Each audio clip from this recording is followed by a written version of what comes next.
Iya sini, di sini, pusat. Sini, masuk. Nah, mana? Apa udah masuk sini? Hujan? Hah?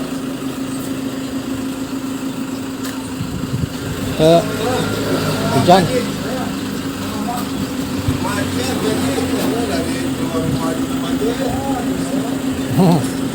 Masuk kita sini.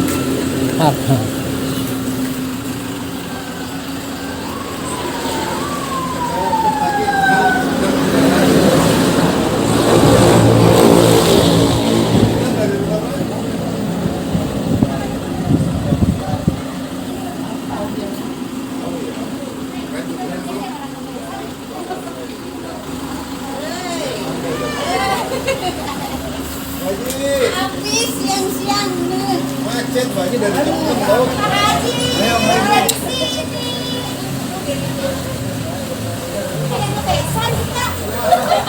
Besan. Besan. Ayo besan. Ada hujan. Wah, hujan. Hujan. Masukin aja sini nih. Ke dalam. Hujan. Waduh. Hujan.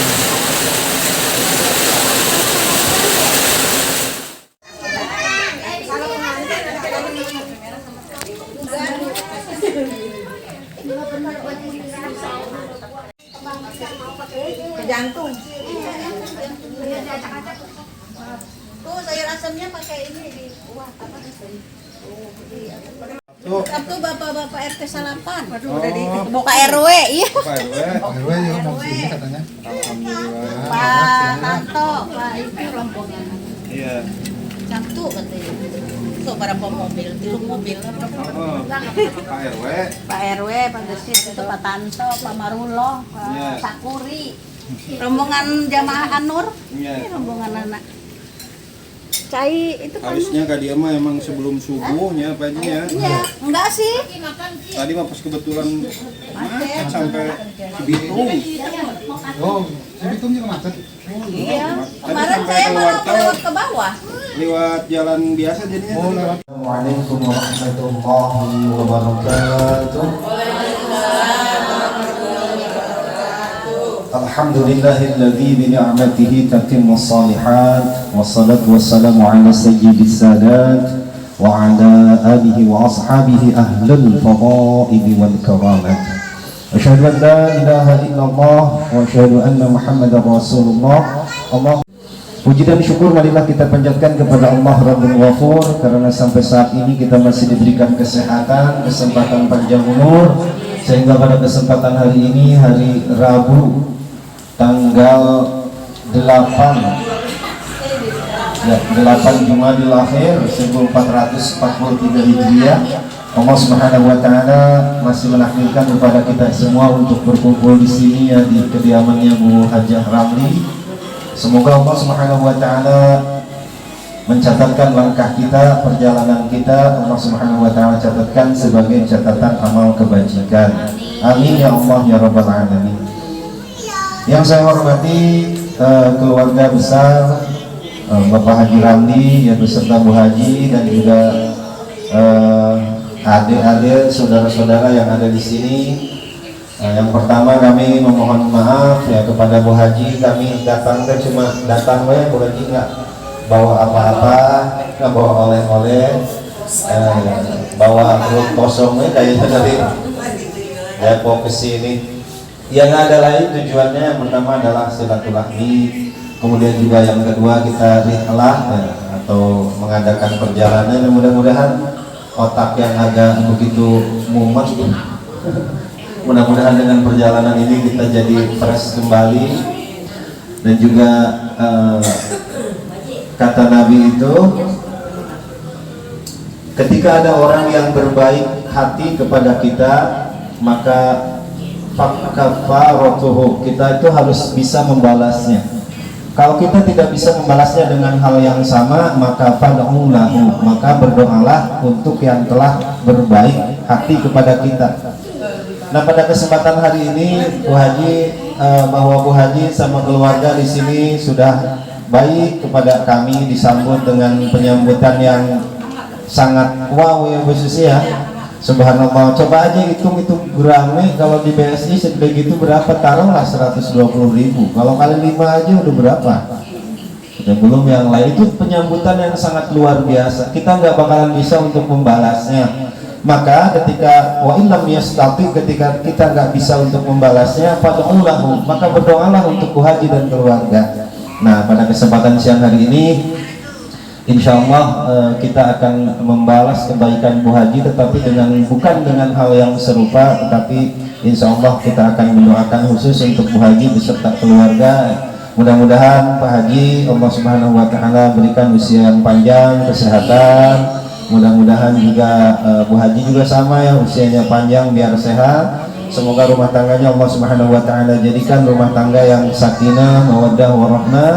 Anak-anaknya juga semuanya semoga Allah Subhanahu Wa Taala jadikan anak-anak yang salih, anak-anak yang bermanfaat untuk sesama, berbakti kepada orang tua, lebih jauh kepada nusa, bangsa dan juga agamanya. Ibu-ibu pernah berpikir nggak Bu, pas tadi kesini itu rasanya Bu Haji itu adalah salah satu orang yang Allah berikan karunia ya.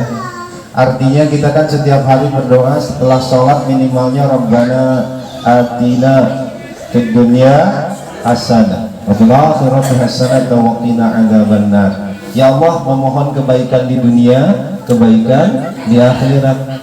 Coba saya yakin dalam setiap hati kita tuh kepengen di masa tua nanti itu kayak Bu Haji seperti ini ya. Apa namanya, tetap bisa bersama-sama, kemudian anak semuanya sudah bisa mapan dan bisa hidup sendiri-sendiri. Kita pengen ya seperti itu di masa tua kita. Maka oleh karena itu Bu Haji pun juga meraih ini, saya yakin bukan tanpa perjuangan. Ini perjuangannya tuh berat banget, baik secara perjuangan lahir ataupun juga perjuangan batin. Karena memang begitu adanya manusia. Manusia itu tidak akan bisa satu wadah dikumpulkan dua hal yang berbeda. Ini misalnya gelas nih, kalau isinya air putih ya udah air putih. Nggak bisa satu gelas dicampur dengan lain jenis air putih, misalnya disatukan ini dengan kopi misalkan, kan jadi nggak enak rasanya. Kecuali kalau takarannya pas. Misalnya kopinya sekian, gulanya sekian, itu jadi pas minuman yang enak. Tetapi kalau takarannya nggak pas, jadi nggak karu-karuan rasanya. Jadi begitu manusia itu, kalau dia cantik, jarang manusia yang udah cantik, kaya, anak ulama, pinter, soleh, itu jarang. Ada, tapi mungkin jarang. Yang parasnya cantik, pasti karakternya ada sedikit sombong. Wajar kalau dia cantik sombong, itu wajar ya man. Kalau yang jelek nah maksudnya kalau orangnya wajahnya jelek mungkin karakternya baik gitu ya. Nah yang kurang ajar itu udah wajahnya jelek sombong. Kalau yang kayak sombong mah, yang cantik pantas wajar. Nah maka oleh karena itu kata tadi juga, kita satu gelas itu nggak bisa dimasuki perkara dua hal yang berbeda kecuali takarannya pas. Ya cantiknya segitu, ya kita perbaikilah, pas-pasin dengan karakter kita. Nah sekali lagi balik lagi bahwa kita nih di akhir masa tua nanti pengen banget ya seperti Bu Haji kelihatannya bersama-sama gitu ya. Nah maka oleh karena itu ibu-ibu, bahwa teman terbaik di dalam kehidupan ini bukan dan nggak lain adalah suami kita ya Bu ya. Bukan nggak lain adalah dia. Bagi suami pun juga sama, adalah istri, teman yang akan menemani sepanjang usia kita di dunia ini. Yang model kayak gini juga, jamaah kayak gini, iya benar menemani, tetapi hanya di saat tertentu saja. Tetapi yang namanya suami, yang namanya istri itu akan menemani kita sampai batas akhir usia kita. Anak, misalkan Bu Haji punya anak 4 ya Bu Haji ya. Memang benar di masa kecil mereka membahagiakan kita, membuat rumah kita jadi meriah, semarak gara-gara ada anak. Tetapi kan satu persatu setelah anak SMP, SMA, kuliah nikah, SMP, SMA, kuliah nikah. Akhirnya kan jadi berdua lagi kita, pulang modal lagi, kembali kepada semula. Maka oleh karena itu, saya kemarin pernah nulis di Facebook ya bahwa sampai kapanpun, sampai usia emas pernikahan pun, saya tulis begitu, usia emas pernikahan itu berapa? 50 tahun. Sampai usia kita nikah 50 tahun, seseorang tidak akan pernah menemukan kecocokan dengan pasangannya, apalagi kebahagiaan. Kenapa? Kalau dia tidak saling mengerti, kalau dia enggak menundukkan kepala, kemudian menyadarkan diri, enggak saling mengerti dan enggak saling memahami. Nah maka oleh karena itu, yang masih punya suami kecuali Bu Yoyon ya, kasihan banget Bu Yoyon ya, sendirian. Yang masih punya suami ya ayo kita bangun, apa namanya, kita perbaiki rumah tangga kita, karena walau bagaimanapun juga teman yang akan menemani sampai di ujung usia kita itu adalah suami atau istri kita. Maka suami atau istri yang terbaik adalah suami dan istri yang doyan ngomong. Kayak emak tuh, emak ya. Bukan doyan ngomel, mak. Si A bilang doyan ngomong. Lantar udah pada tua mau ngapain lagi selain ngobrol? Kongko gitu mah. Nah udah tua mau ngapain? Mau ngoret di sawah, udah tua. Jadi teman terbaik mah yang senang diajak ngobrol di saat pagi itu kayak Bu Haji tadi sambil nongkrong di depan kolam kita ngobrol kesana kemari. Gitu mah. Maka dari sekarang perbaikilah komunikasi kita dengan apa namanya, dengan pasangan kita. Jangan sampai apa namanya komunikasi kita dengan pasangan kita itu tidak baik. Gitu ya ibu-ibu, mudah-mudahan sekali lagi berdoa kepada Allah Subhanahu wa taala, mumpung kita dalam keadaan musafir, insyaallah thalathu da'watun mustajabatun, ada 3 doa yang insyaallah diijabah, pasti diijabah oleh Allah. 1, da'watul mazlum, orang yang teraniaya. Kemudian da'watun, doanya orang tua kepada anaknya. Yang ketiga adalah da'watul musafir, orang yang sedang perjalanan. Suatu ketika, bercerita saya sedikit. Suatu ketika ada seorang pasangan suami istri, ibu-ibu, istrinya itu paling jutek kalau ada tamu datang ke rumah. Jadi pokoknya dia nggak mau ada tamu datang ke rumah kemudian ngotorin piringnya, ngotorin lantainya, pokoknya nggak mau itu istri tersebut ada tamu datang ke rumah. Kemudian hal tersebut sampailah kepada Rasulullah SAW. Dan Rasul mengabarkan kepada orang tersebut, wahai sahabatku, sampaikanlah kepada perempuan tersebut bahwa aku dan para sahabatku akan berkunjung ke rumahnya. Kemudian Rasul beserta para sahabat berkunjung ke rumahnya dengan kemuliaan dan sifat kenabian yang Allah berikan kepada Nabi. Kemudian Nabi bukakan hijab atau penutup mata dari perempuan yang jutek ketika datang tamu ke rumahnya.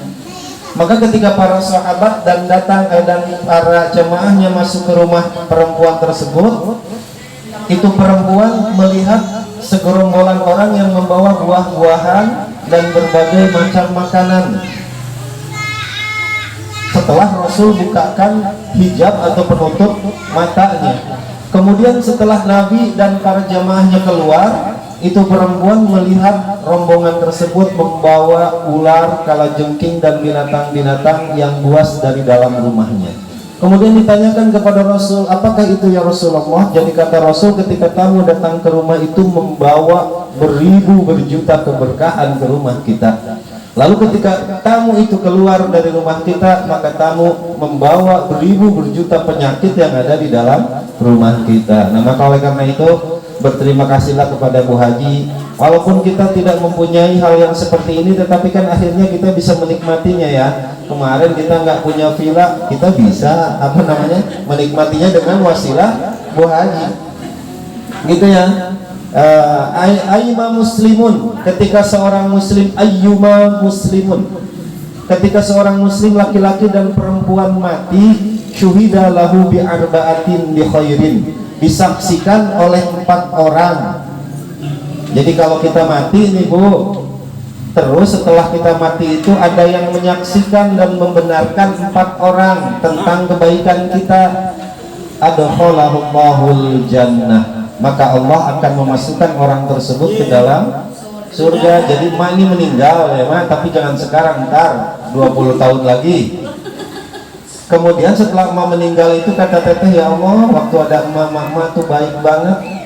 Emak itu pokoknya orangnya baik banget, balaba kata orang Sunda mau berehan, ayah tamu juga disediakan segala rupa.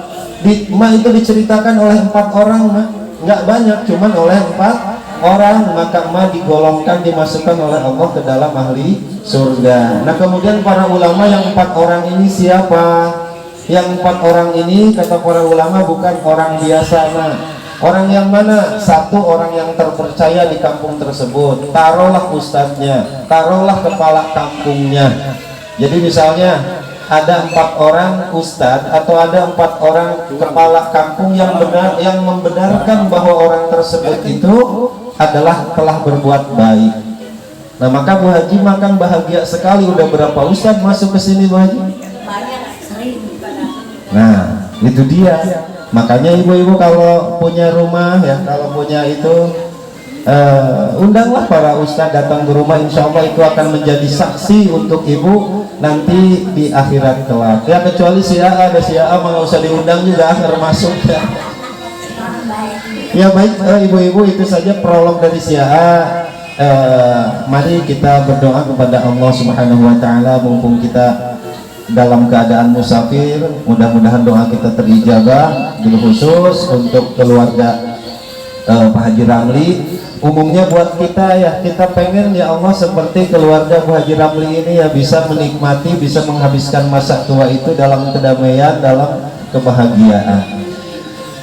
Baik ibu-ibu, mari kita awali dengan istighfar, syahadat, kemudian sholawat. Astaghfirullahaladzim, astaghfirullahaladzim, astaghfirullahaladzim. Alladzi la ilaha illa huwal hayyul qayyum wa atubu ilaih min jami'il ma'asi wal dhunub. La hawla wa la quwwata illa billahil aliyyil azim. Asyhadu an la ilaha illallah wa asyhadu anna Muhammadar Rasulullah. Allahumma salli ala sayyidina Muhammad wa ala ali sayyidina Muhammad. A'udzu billahi minasyaitonir rajim. Bismillahirrahmanirrahim. Ala hadhihi niyyah wa ala kulli niyyatin salihah wa ila hadratin nabil mustafa rasulillah Muhammad sallallahu alaihi wasallam wa kaffatil anbiya'i wal mursalin wal malaikatil muqarrabin wa li kulli wa ashabi kulli wa ila amina adam wa ummina hawa wa man tanassala bainahuma ila yaumiddin wa thumma ila arwahi خلفاء الراشدين سادتنا أبي بكر وعمر وعثمان وعلي وإلى بقية الصحابة والتابعين ورضي الله عنهم وثم إلى أرواح آبائنا وأمهاتنا وأجدادنا وجدتنا ومشايخنا ومشايخات وإلى أرواح جميع المسلمين والمسلمات والمؤمنين والمؤمنات من مشارق الأرض إلى مغربها في برها وبحرها من يمينها إلى شمالها خصوصا من مقام هذا kampungnya wanita kampung Jarong, Karawang. Allahumma ighfir lahum warhamhum wa'afihim wa'fu 'anhum. Al-Fatihah.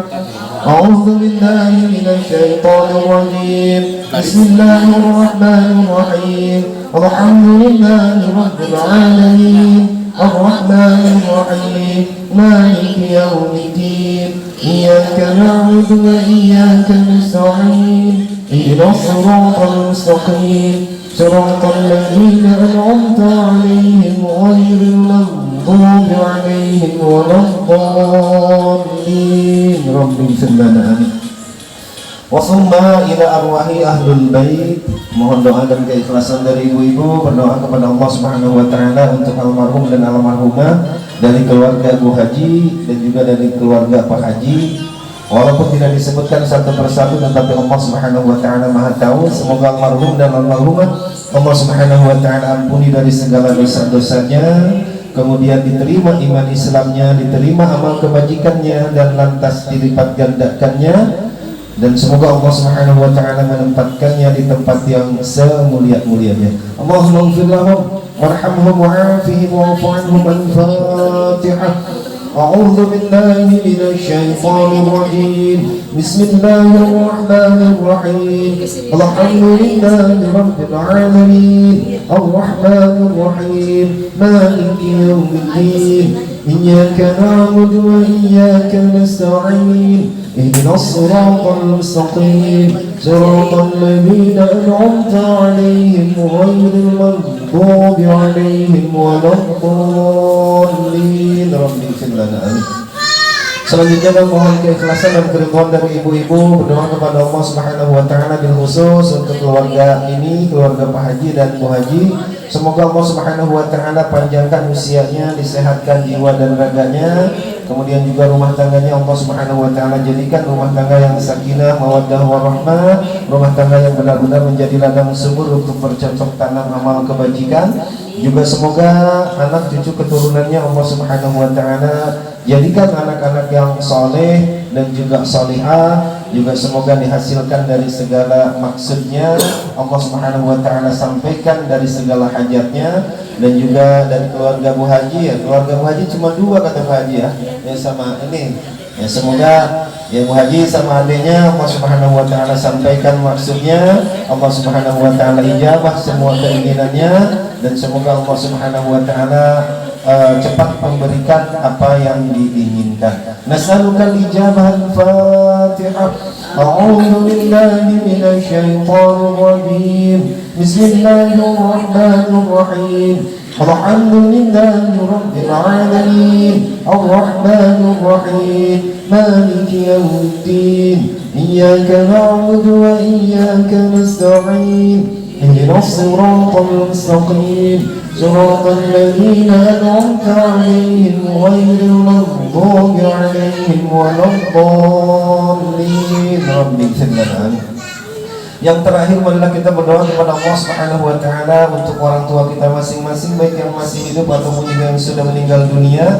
Yang masih hidup semoga orang tua kita Allah Subhanahu wa taala panjangkan usianya, disehatkan jiwa raganya, dimudahkan, dilancarkan dalam setiap urusannya, baik urusan dunia terlebih lagi urusan akhirat. Dan apabila orang tua kita sudah meninggal dunia berada di alam barzakh sekarang, mari kita mohonkan kepada Allah Subhanahu wa taala semoga Allah Subhanahu wa taala menerima iman Islamnya, mengampuni dari segala dosa-dosanya, melipat gandakan dari segala amal kebajikannya, dan semoga Allah Subhanahu wa taala menempatkannya di tempat yang semulia-mulianya. Allahumma ighfir lahum warhamhum wa'afihim wa'fu 'anhum. Dan selanjutnya saya yakin di dalam setiap hati kita itu punya keinginan, harapan, asa terpendam. Semoga Allah Subhanahu wa taala cepat mengijabah, memberikan apa yang kita inginkan dengan wasilah kita berdoa pada kesempatan siang hari ini. Dan juga semoga rumah ini, rumah keluarga Bu Haji, Allah Subhanahu wa taala penuhi, dijali dengan keberkahan, dan semoga Allah Subhanahu wa taala menjauhkan, menghindarkan dari berbagai mara, bahaya dan juga bencana.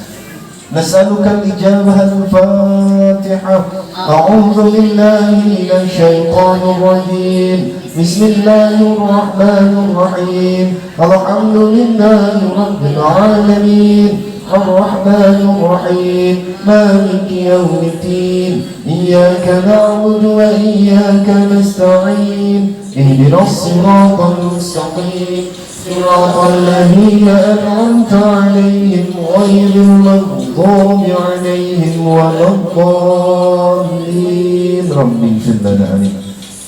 Di hadapan ibu-ibu ada bacaan, ya ini adalah bacaan ruqyah. Tujuannya adalah semoga dengan pembacaan ruqyah ini, yang pertama semoga Allah Subhanahu wa taala menjauhkan, menghindarkan dari rumah ini, dijauhkan dari berbagai mara, bahaya, bencana. Dan juga semoga yang mengisi rumah ini pun juga Pak Haji, Bu Haji sekeluarga, semoga Allah Subhanahu wa taala jauhkan, hindarkan dari berbagai mara bahaya, penyakit lahir ataupun juga batin. Dan juga untuk kita yang membacakannya, doa yang sama yang mudah-mudahan kita masih dalam keadaan musafir. Ayo ibu-ibu dibuka. A'udzu billahi minasy syaithanir rajim. Bismillahirrahmanirrahim.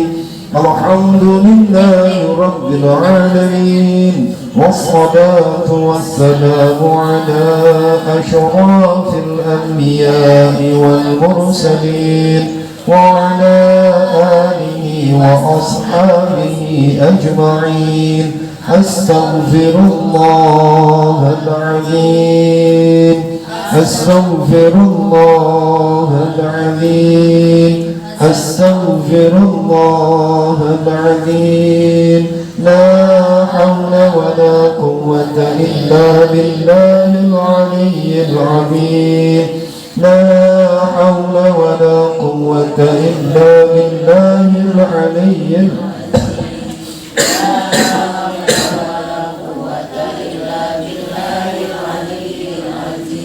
يا حي يا قيوم برحمتك أستغيث يا حي يا قيوم برحمتك أستغيث يا حي يا قيوم برحمتك أستغيث بسم الله الرحمن الرحيم الحمد لله رب العالمين الرحمن الرحيم مالك يوم الدين إياك نعبد وإياك نستعين اهدنا الصراط المستقيم صراط الذين أنعمت عليهم غير المغضوب عليهم ولا الضالين بسم الله الرحمن الرحيم ألف لام ميم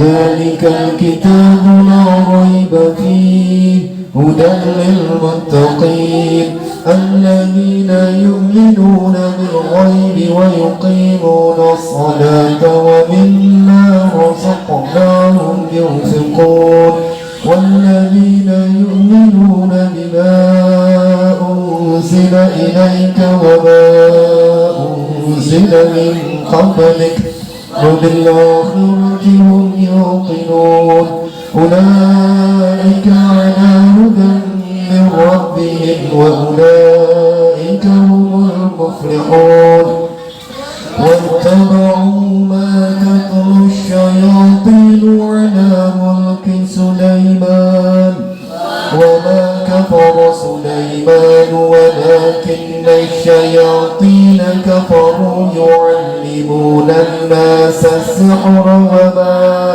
أنزل على الملكين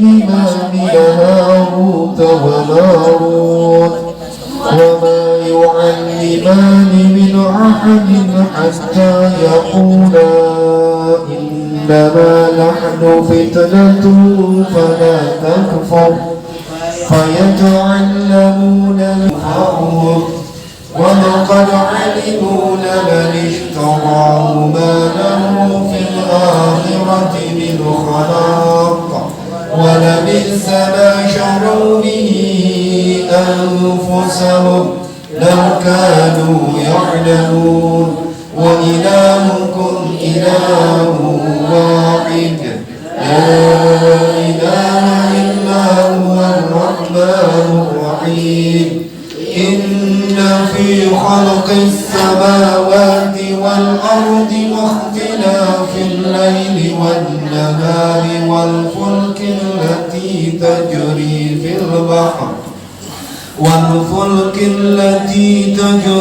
في البحر بما ينفع الناس وما أنزل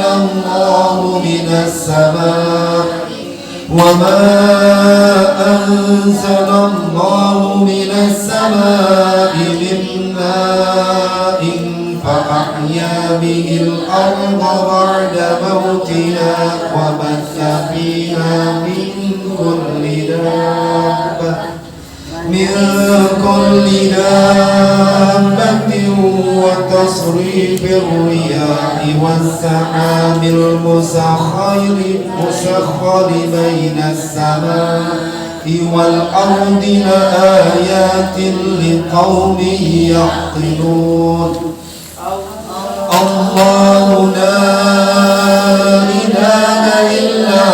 الحي القيوم لا تأخذه سنة ولا نوم له ما في السماوات وما في الأرض من ذا الذي يشفع عنده إلا بإذنه يعلم ما بين أيديهم وما خلفهم ولا يحيطون بشيء من علمه إلا بما شاء وسع كرسيه السماوات والأرض ولا يؤوده حفظهما وهو العلي العظيم لا إكراه في الدين قد تبين الرشد من الغي فمن يكفر بالطاغوت ويؤمن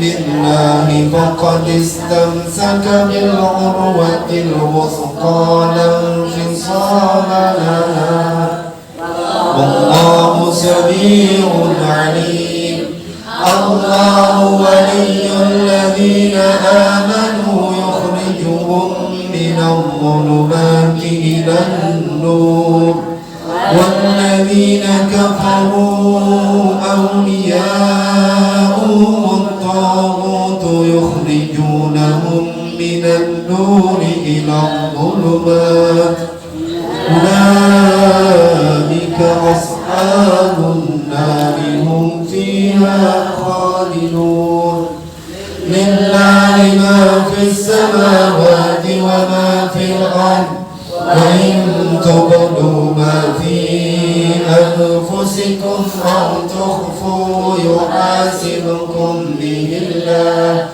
فيغفر لمن يشاء ويعذب من يشاء والله على كل شيء قدير آمن الرسول بما أنزل إليه من ربه والمؤمنون كل آمن بالله وملائكته وكتبه ورسله لا نفرق بين أحد من رسله وقالوا سمعنا وأطعنا غفرانك ربنا وإليك المصير لا يكلف الله نفسا إلا وسعها لها ما كسبت وعليها ما اكتسبت ربنا لا تؤاخذنا إن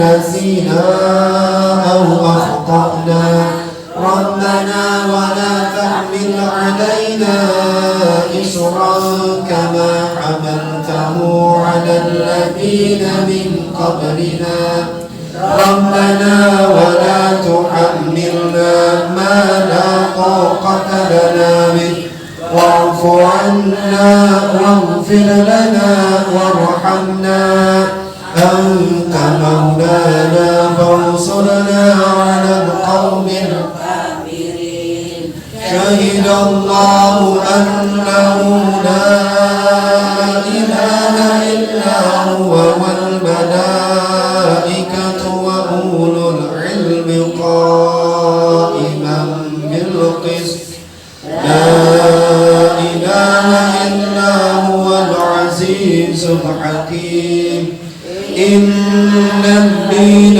عند الله الإسلام وما اختلف الذين أوتوا الكتاب إلا من بعد ما جاءهم العلم بغيا بينهم ومن يكفر بآيات الله فإن الله سميع الحساب إن ربكم الله الذي خلق السماوات والأرض في 6 أيام ثم استوى على العرش يغشي الليل النهار يطلبه حثيثا والشمس والقمر والنجوم مسخرات بأمره ألا له الخلق والأمر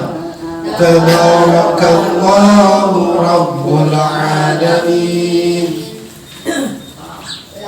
لو أن bukan ke situ ya ud'u ya ud'u rabbakum tadarru'an wa khufyah innahu la yuhibbul mu'tadin wa la tufsidu fil ardi ba'da islahiha wad'uhu khawfan wa tama'an inna rahmatallahi qaribun minal muhsinin أفحسبتم أنما خلقناكم عبثا وأنكم إلينا لا ترجعون فتعالى الله الملك الحق لا إله إلا هو رب العرش الكريم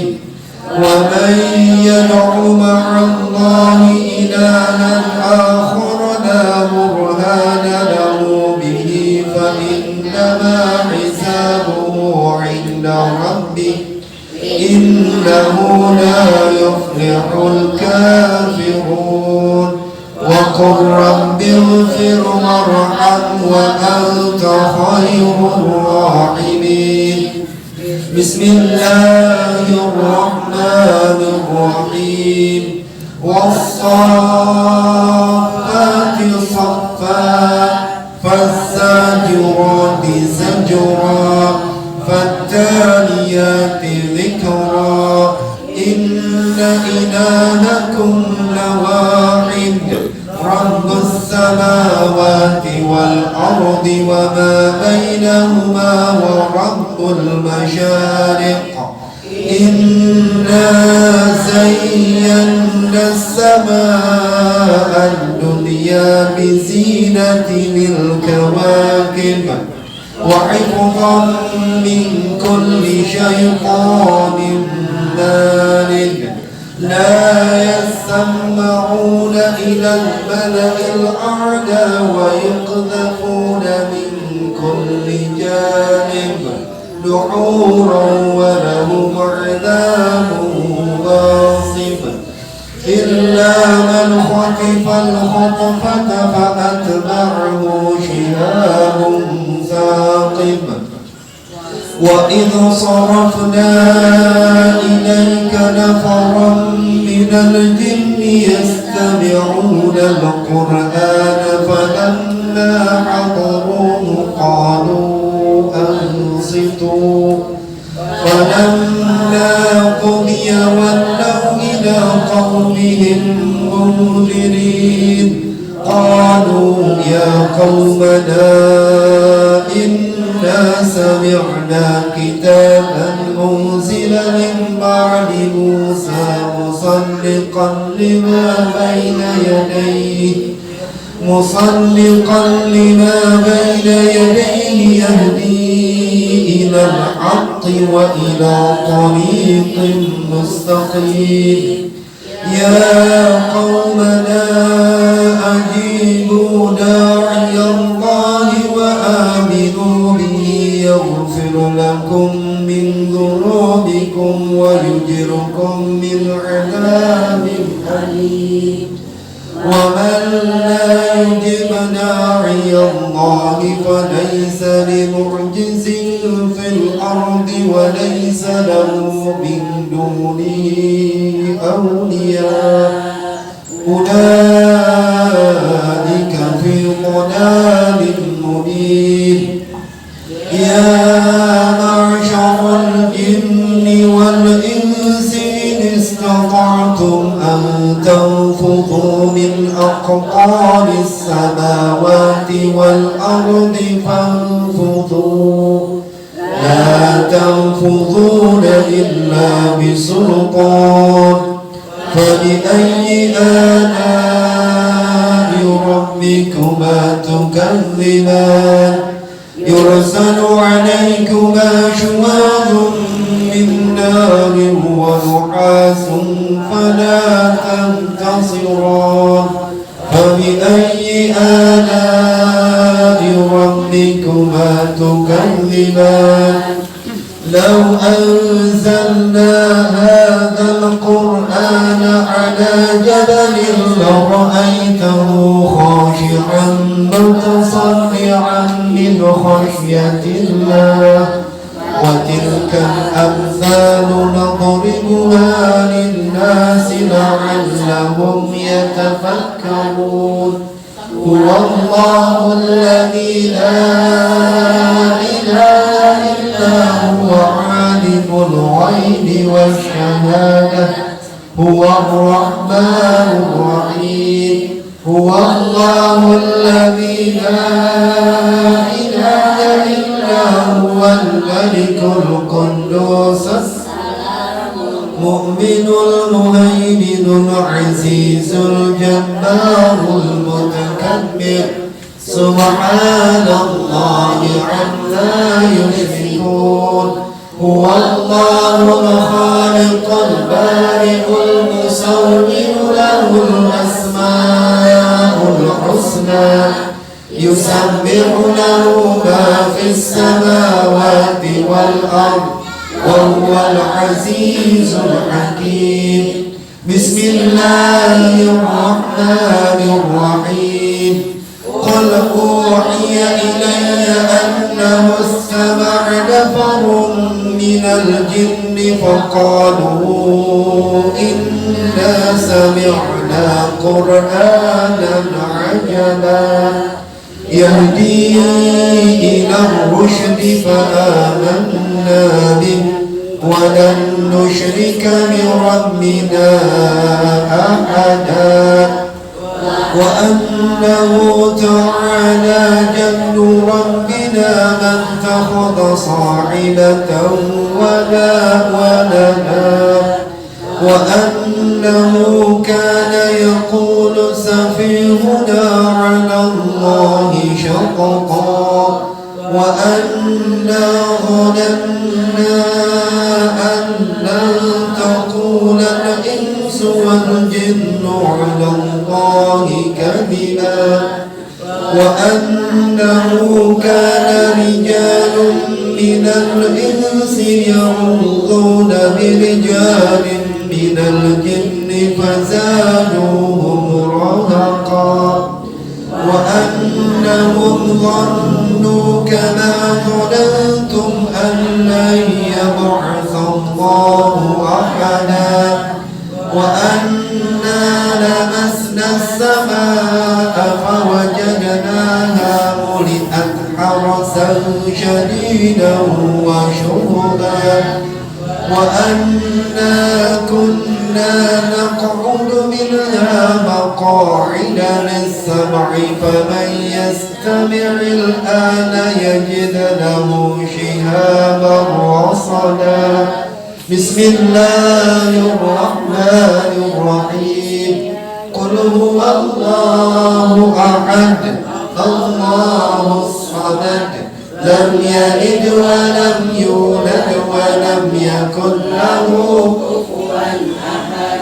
بسم الله الرحمن الرحيم قل أعوذ برب الفلق من شر ما خلق ومن شر غاسق إذا وقب ومن شر النفاثات في العقد ومن شر حاسد إذا حسد بسم الله الرحمن الرحيم قل أعوذ برب الناس ملك الناس إله الناس من شر الوسواس الخناس الذي يوسوس في صدور الناس من الجنة والناس بسم الله بسم الله بسم الله أعوذ بعزة الله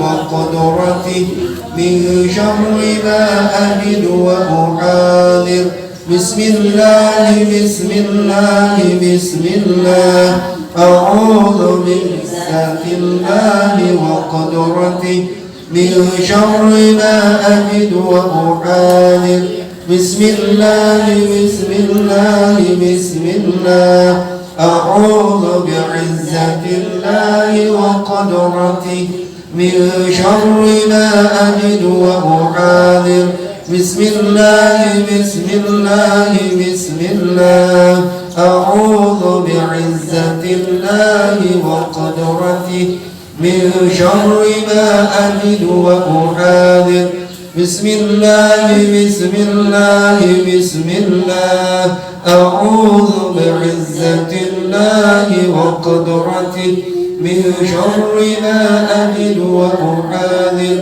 بسم الله بسم الله بسم الله أعوذ بعزة الله وقدرته من شر ما أجد وأحاذر اللهم رب الناس أذهب البأس اشفي وأنت الشافي لا شفاء إلا شفاءك شفاء لا يغادر سقما اللهم رب الناس أذهب البأس اشفي وأنت الشافي لا شفاء إلا شفاءك شفاء لا يغادر سقما اللهم رب الناس أذهب البأس اشفي وأنت الشافي لا شفاء إلا شفاءك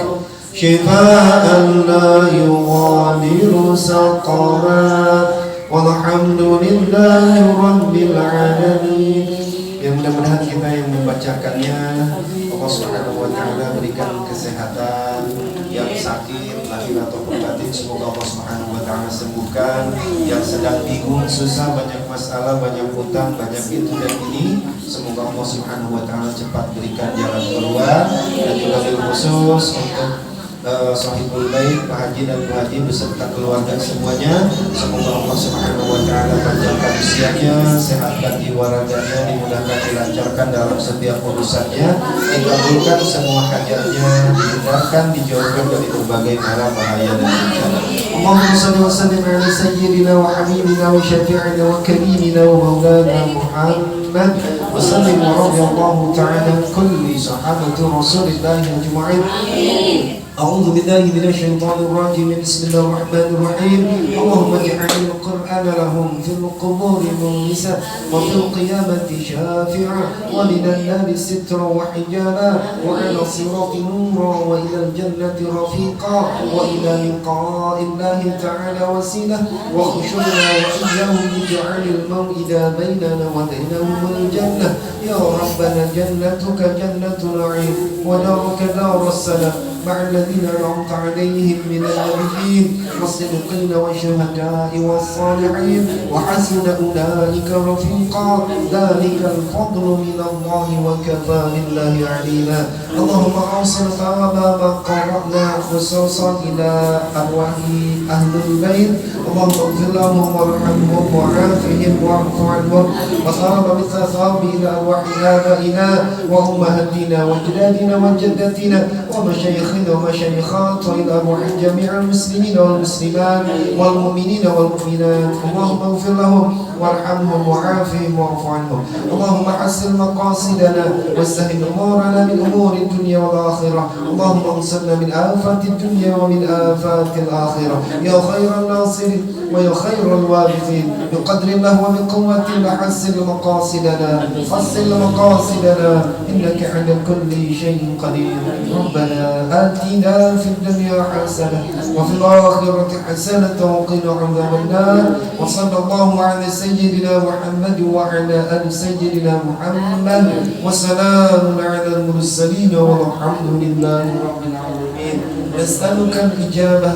الفاتحة أعوذ بالله من الشيطان الرجيم بسم الله الرحمن الرحيم الحمد لله رب العالمين الرحمن الرحيم مالك يوم الدين إياك نعبد وإياك نستعين اهدنا الصراط المستقيم صراط الذين أنعمت عليهم غير المغضوب عليهم ولا الضالين رب اغفر لنا آمين وتعفو منكم هدانا الله وإياكم أجمعين والسلام عليكم ورحمة الله وبركاته. Waalaikumsalam.